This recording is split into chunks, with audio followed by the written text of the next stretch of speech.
दोस्तों जय हिंद। Stand up comedian Kunal Kamra को तो जानते ही होंगे ना आप।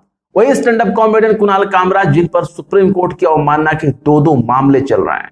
अक्सर कुणाल कामरा महंगाई पर, भ्रष्टाचार पर, सरकार की नीतियों को लेकर के, बेरोजगारी को लेकर के खुल करके अपनी बात कहने में यकीन रखते हैं और बहुत ही बेबाकी से अपनी बात को कहते हैं, साफ साफ खुल्लम खुल्ला, बगैर कोई डर, बिना कोई लाग लपेट के।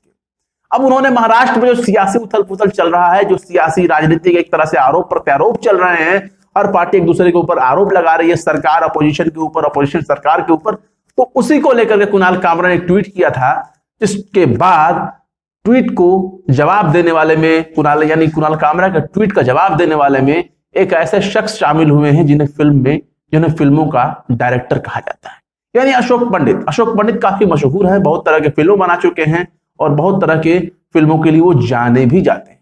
और खास तौर से वो सत्ता पक्ष के लिए भी उनकी किस तरह की भक्ति है, उनके मन में एक समर्पण की भावना देखने को मिलती है, ये भी आप बखूबी समझ सकते हैं।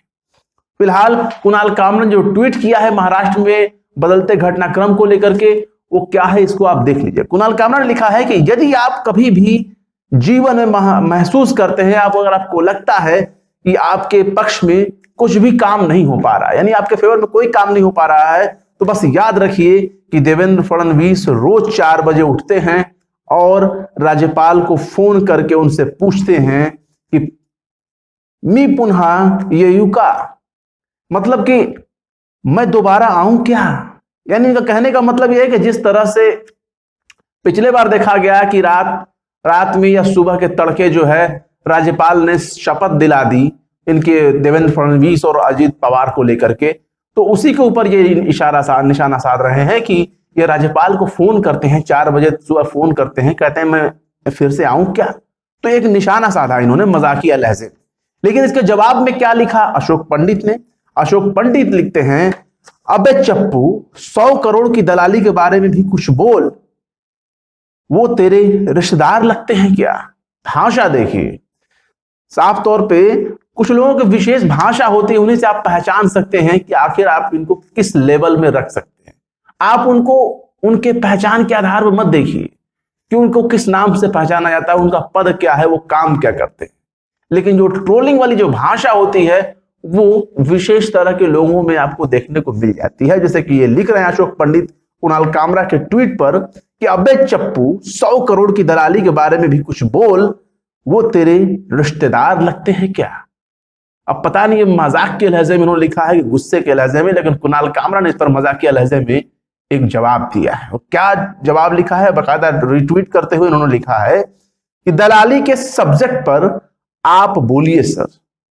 यानी सोचिए, एक लहजा है बोलने का, एक पढ़ा लिखा इंसान, सोचने समझने वाला इंसान कितनी तहजीब से बोल रहा है, ये आप उसकी भाषा में देख सकते हैं। दलाली के विषय पर आप बोलिए सर, सर से लकब है, बेहतर रहेगा। यानी दलाली के बारे में आप ही बोलिए सर, बेहतर रहेगा। और 3 स्माइली इमोजी लगा दिया है।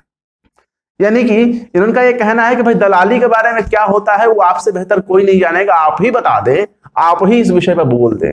वो नहीं कुछ बोलेंगे, नहीं कुणाल कामरा नहीं कुछ बोलेंगे, वो कह रहे हैं कि आप ही बोल दिए सर, सब कुछ हो जाएगा।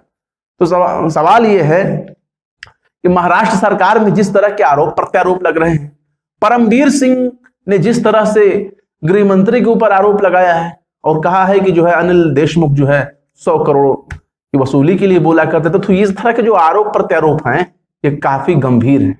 परमवीर सिंह के आरोपों पर सुप्रीम कोर्ट ने भी माना था कि यह आरोप बहुत ही गंभीर है, इनकी जांच होनी चाहिए किसी भी तरह से करके। लेकिन सवाल यह है कि आखिर उद्धव ठाकरे की सरकार क्या कर रही है। उद्धव ठाकरे की सरकार को यह कोशिश करनी चाहिए कि इसमें जांच करे, भले ही उनका कोई बड़ा से बड़ा नेता क्यों ना हो। लेकिन महाराष्ट्र में एक मजबूरी है, क्योंकि कोई भी पार्टी वहां बहुमत में नहीं है।